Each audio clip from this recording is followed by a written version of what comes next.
Hola chicos, este es un material de apoyo para el trabajo en casa, la asignatura Biología para grado décimo, tanto décimo A como décimo B. La temática que vamos a desarrollar es la estructura de la membrana celular y el transporte a través de la membrana celular. Les habla Miss Vanessa Montes. La membrana celular, como lo vimos en la clase, es la cubierta más externa de las células. Todas las células tienen membrana celular, incluso aquellas que tienen pared celular, como lo vimos en los vegetales, en los hongos, en las bacterias, arqueobacterias e incluso las algas. A pesar de tener pared celular, interna a esta se encuentra la membrana celular. Dentro de sus funciones tenemos que la membrana es una barrera semipermeable. Cuando hablamos de semipermeabilidad, hacemos referencia a que es selectiva en cuanto a las sustancias que entran y salen de la célula. Entonces, la membrana celular funciona como una barrera semipermeable, permitiendo el paso de pocas moléculas y manteniendo mayor parte de los productos producidos al interior de la célula. Tiene función de protección contra otros microorganismos o sustancias dañinas. Regula el intercambio de sustancias entre el interior y el exterior, es decir, lo que entra y sale de la célula. Esto tiene que ver con la primera parte que hablamos de la semipermeabilidad y también tiene como función la comunicación intercelular.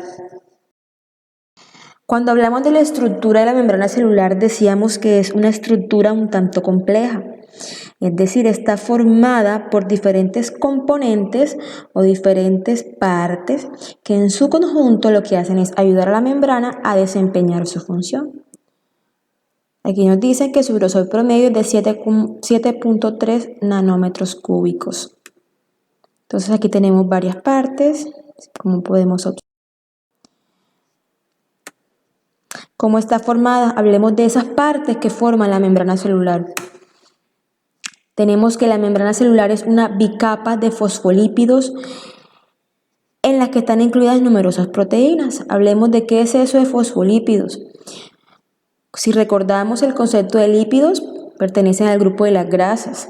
Entonces, un fosfolípido es una estructura o una molécula orgánica que está formada por dos partes principales. Esto es un fosfolípido. Sus dos partes son cabeza, que es hidrófila polar, es decir, que atrae el agua.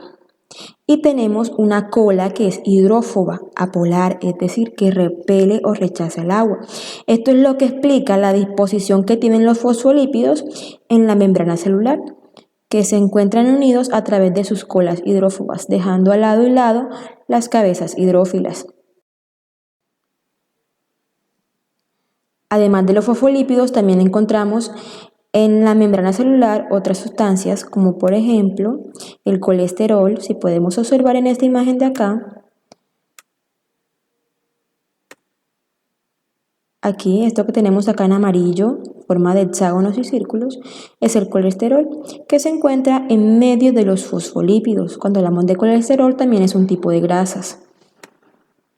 Aquí, ahí está el colesterol en medio de los fosfolípidos. También tenemos otras estructuras que se llaman glucoproteínas, que se encuentran en la periferia o en la parte exterior de la membrana celular, formando unas estructuras que se llaman glucocáliz. Los podemos observar en la segunda y la tercera imagen, aquí. Entonces tenemos glucoproteínas, colesterol y otras estructuras que se llaman glucolípidos. Entonces, aparte tenemos otras proteínas en la membrana. Tenemos las proteínas de canal o proteínas integrales, cuya función vamos a ver más adelante que tiene que ver con el transporte o permitir el paso de ciertas sustancias entre el interior y el exterior de la célula. Entonces, esas son proteínas integrales o proteínas de membrana o proteínas de canal. Tenemos las proteínas que están en la periferia que se llaman glicoproteínas. Y aquí podemos observar los glicolípidos de los que hablábamos en la diapositiva anterior. Entonces, si hacemos un resumen de los componentes de la membrana celular, tenemos la bicapa de fosfolípidos. Cada fosfolípido tiene una cabeza hidrófila y una cola hidrófoba. Tenemos las proteínas de canal o proteínas integrales. Tenemos el colesterol que está inmerso dentro de la bicapa fosfolipídica. Tenemos las glicoproteínas o proteínas periféricas y tenemos los glicolípidos, que también se encuentran en la periferia de la membrana celular. ¿Cómo se da el transporte celular o transporte a través de la membrana? Muy bien.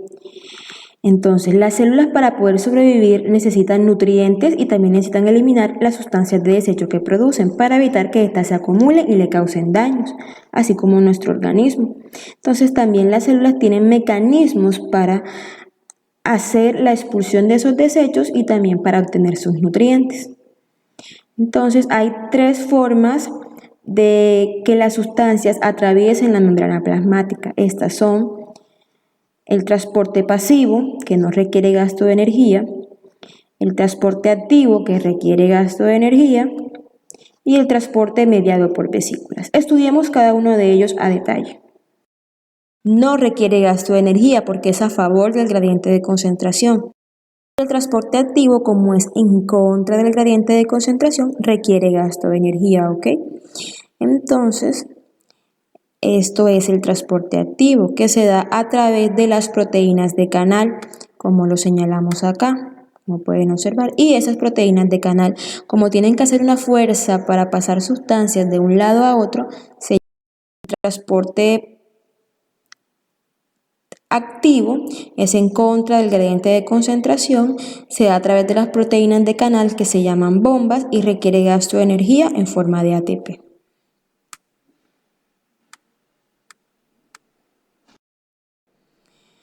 El transporte por vesícula, que es otro mecanismo, entonces aquí tenemos dos procesos principales.